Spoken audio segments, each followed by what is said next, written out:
कडे 2 दिवस थांबलो आणि तिसरा दिवस निघाला आपल्या घरी जायचा. तर सकाळी गावाकडे काय भयानक थंडी लागते. सिटीमध्ये थोडं तरी कमी लागते थंडी, पण गावखेड्यामध्ये इतकं जास्त थंड वाटते वातावरण की भयानकच. यांचं चालू आहे सकाळ संध्याकाळ कॉलमवर चढायचं. याच्याबरोबर रुद्रांसुद्धा लहान होतो, लहान पण जगतो तसं, पण तोही लहानच आहे म्हणा, मोठा कुठे आहे. आईने तर काय 2-3 दिवस लसूण एक 2-2 वाफे असा कचरा काढला होता.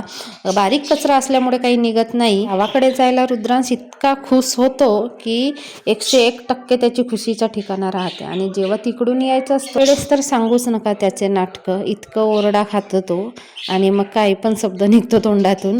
आणि खरं म्हणजे ना, रुद्रांशला घेऊन जाणं गावाकडे आणि तिकडून यायच्या वेळेस आणणं म्हणजे हा एक सुद्धा टास्कच आहे. हे आले तेव्हा संध्याकाळच झाली.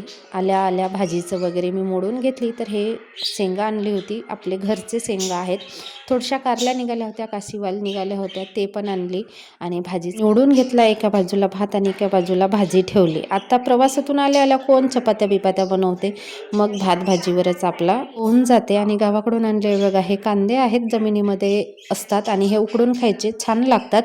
परत सुरणाचे कांदे सुद्धा आणले होते छोटे छोटे. तयार आहे आपली भाजी. आपली काशीवालचे दाणे आणि 2-4 वालाच्या शेंगा मिळून बनवली होती. अशी मिक्स भाजी छान लागते. टार्चच्या उजेडामध्ये फुल बघितलं किती उमलला किती नाही म्हणून खूप छान दिसतं.